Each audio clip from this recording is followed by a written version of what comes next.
Queridos hermanos, bendiciones. Bueno, hoy es martes santo. Estamos ya en esta última semana de la vida del Señor, una semana llena de muchas cosas, de emociones fuertes, de sentimientos encontrados, como ya lo he compartido, ¿no? Todo lo que significó para Jesús el Domingo de Ramos, la entrada triunfal a Jerusalén, al mismo tiempo sabiendo que esta era ya la última semana de su vida, porque en medio de toda la gente que lo aclamaba, pues él también sabía que entrar allí a Jerusalén significaba ya pues el momento, ¿no? Además porque él lo establece claramente en la palabra: nadie me quita la vida, yo la entrego libremente. Entonces el Señor sabía que ya había llegado su hora. Bueno, y después ese momento tan bello que tuvimos en el Evangelio de ayer, lunes, de la unción en Betania. Y hoy el Evangelio nos traslada al Jueves Santo, nos traslada, aunque hoy es martes santo, pero el texto del Evangelio que hemos proclamado hoy corresponde a la última cena. Y en esa última cena pues comienza el Evangelio con el anuncio de una traición, que es la traición de Judas Iscariote, que lo va a vender, que lo va a entregar, y termina con el anuncio de la negación del apóstol Pedro.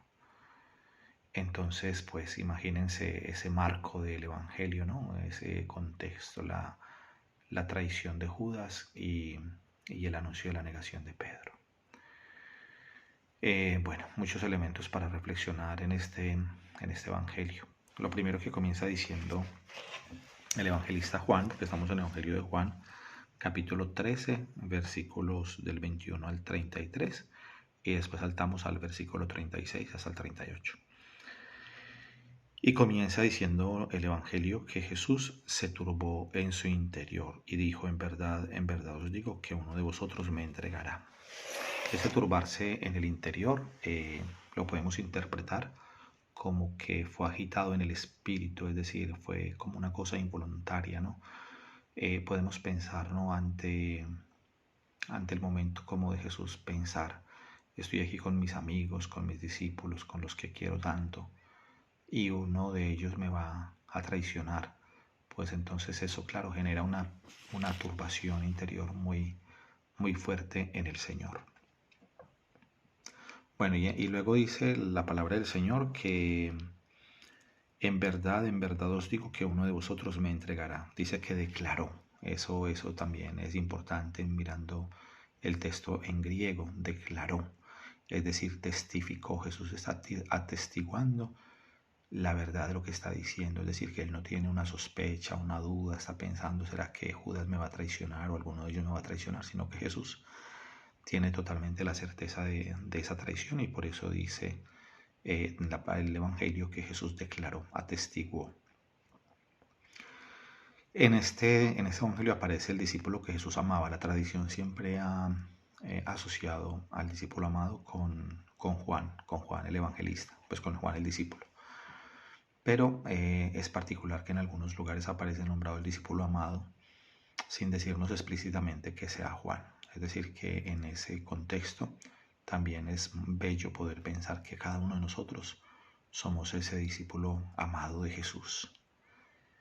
Bueno, aunque aquí se refiere obviamente pues a una persona en particular, que es uno de los 12, pero no tendríamos que nosotros pensar que Jesús tuviese como un amor de predilección, siendo el Dios, el Señor, que nos ama a todos, el que tuviera un amor particular. Lo que sí podemos pensar nosotros es, claro, aquí la palabra en griego que utiliza para hablar de este tipo de amor es el ágape.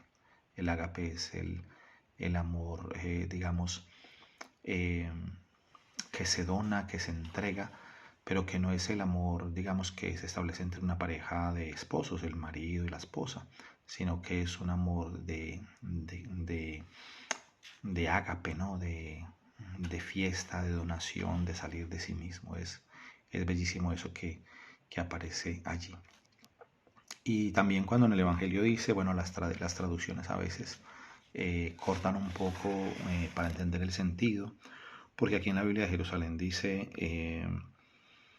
que el discípulo amado estaba sentado cerca de Jesús. Voy a leer exactamente cómo es que dice el texto. dice, el que Jesús amaba estaba a la mesa al lado de Jesús. Pero en el texto griego en ninguna parte dice mesa y tampoco dice al lado de Jesús, sino que dice que estaba en el seno de Jesús, es decir, como en el, como, ¿cómo lo podemos expresar? El seno como, como ese lugar que está entre el vientre y, y el seno. Es una palabra utilizada más en el sentido hacia la madre, ¿no? El seno es como el lugar donde se gesta el niño. Entonces podríamos como imaginarnos la escena nosotros. Ahí no hay una mesa ni nada. En esa última cena la gente estaba era como recostada, ¿no? O sea, como extendida en el piso, un poco así. Entonces, Juan, podemos imaginarlo como cuando, es una escena muy bella, porque imaginemos cuando uno, por ejemplo, pone la cabeza sobre las piernas de la mamá. Por ejemplo, el niño, ¿no? O incluso uno ya de grande. La mamá está sentada y uno se, por ejemplo, está en la cama y uno pone la cabeza sobre las piernas de la mamá en su regazo. Esa sería como la expresión en el regazo. Entonces, esta es como la imagen que nos podemos hacer desde el texto griego, que Juan está en el regazo de Jesús. Es bellísima esa escena. Y cuando Pedro le hace señas para que le pregunte quién es, porque Jesús ha dicho que uno lo va a entregar, uno de vosotros, de entre ustedes, me va a entregar. Entonces dice, Pedro le hace como señas, como bueno, pregúntale quién es. Y entonces Juan, bueno, el discípulo amado, se acerca para preguntarle quién es. Entonces uno se imagina, porque dice que se recostó en su pecho, pero más que recostarse en su pecho, sí estábamos pensando que estaba en el regazo de Jesús.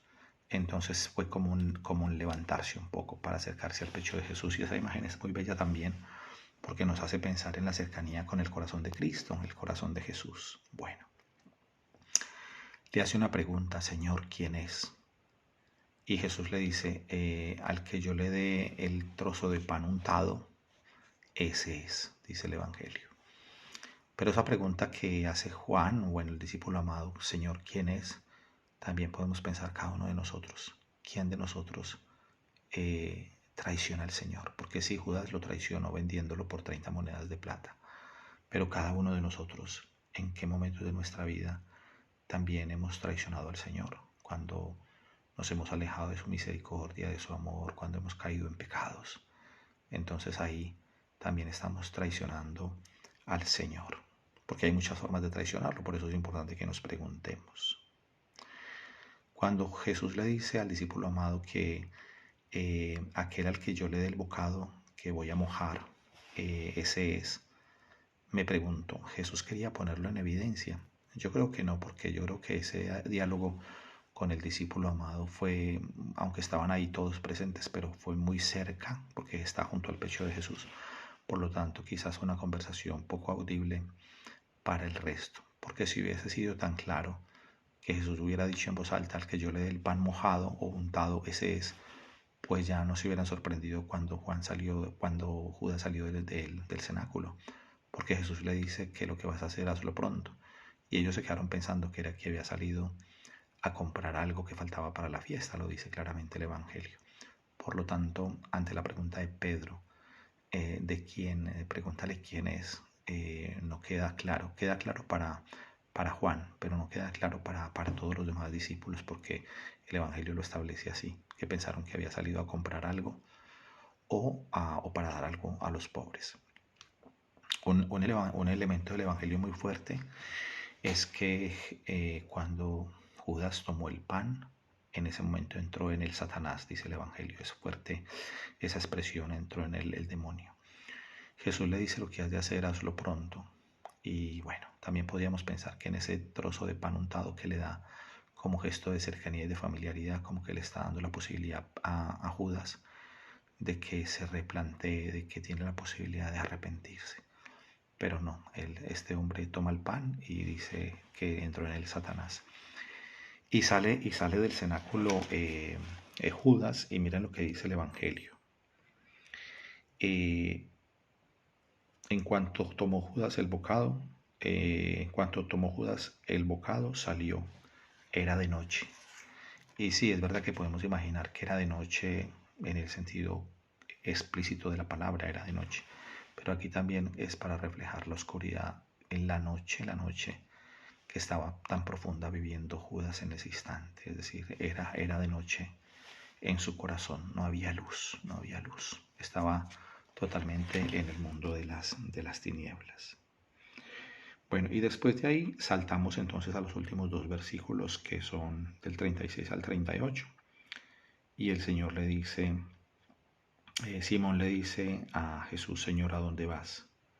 Y Jesús le respondió, a donde yo voy ahora no puedes seguirme ahora, me seguirás más tarde. Y él le dice, yo daré por ti mi vida, iré contigo hasta la muerte, porque no puedo seguirte ahora, yo daré mi vida por ti.